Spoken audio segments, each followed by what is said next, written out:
After the post-credits scene of 2008's Iron Man teased the formation of the Avengers, moviegoers had to wait 4 years for the Marvel Cinematic Universe to lay the foundation for that climactic superhero team-up. Netflix subscribers have been waiting just as patiently for the service's Marvel shows to collide in the much-hyped crossover miniseries, which is finally hitting screens on August 18th. But something tells me that the 8 action-packed episodes are going to leave fans wanting more. So how long will it be until Matt Murdock, Jessica Jones, Luke Cage, and Danny Rand all join forces again? Will The Defenders return for Season 2? Netflix audiences will actually be getting The Defenders much quicker than moviegoers got The Avengers. It's only been 2.5 years since the streaming service launched its mini-Marvel universe with Season 1 of Daredevil back in April of 2015.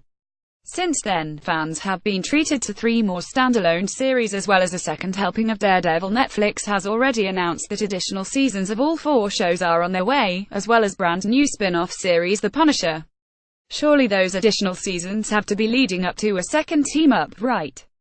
Netflix on YouTube? Well, not so fast. Netflix is likely thrilled to simply be getting one unprecedented superhero crossover event off the ground. It's probably a bit premature to be looking for news of another go-round. Netflix has yet to officially renew The Defenders for Season 2, or even acknowledge that a second crossover is something they're planning on in the long term. At the Defenders panel at San Diego Comic-Con in July, Marvel Television head Jeff Loeb refused to confirm or deny any plans for a renewal. "I don't know," he told Collider on the red carpet. "We haven't really gotten to that place.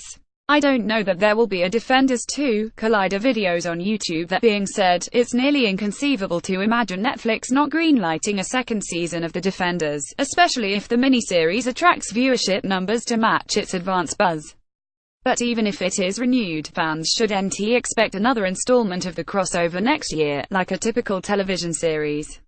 It took 28 months for Netflix to build up to the first Defenders. If it takes the same amount of time between the start of the franchise's next phase, kicking off in November with The Punisher, to the premiere of Defenders Season 2, then fans would be looking at a release date sometime around March of 2020. If that seems impossibly far away, there is hope that Season 2 could arrive a bit sooner than that.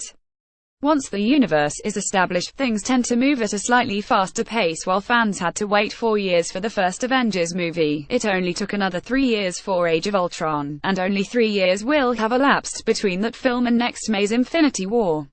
If Netflix can similarly shave a good chunk of time off of its next phase, then it's conceivable that Defenders Season 2 could end up with a 2019 release date. But I certainly wouldn't count on it anytime before then. Giffy, it's not like there's not a lot to look forward to in the meantime. After The Punisher spins off fan-favorite character Frank Castle from Daredevil Season 2 into his own standalone series, Netflix will also grace fans with the further adventures of Jessica Jones and Luke Cage in 2018, and Daredevil and Iron Fist sometime after that. It's also a safe bet that Netflix will continue adding to its roster of superheroes in much the same way that the MCU adds to its stable between each Avengers film. That being said, viewers should soak up the awesomeness that is The Defenders as much as possible when it debuts on August 18th, because it's going to be a long wait before New York's mightiest heroes band together to fight the forces of evil again.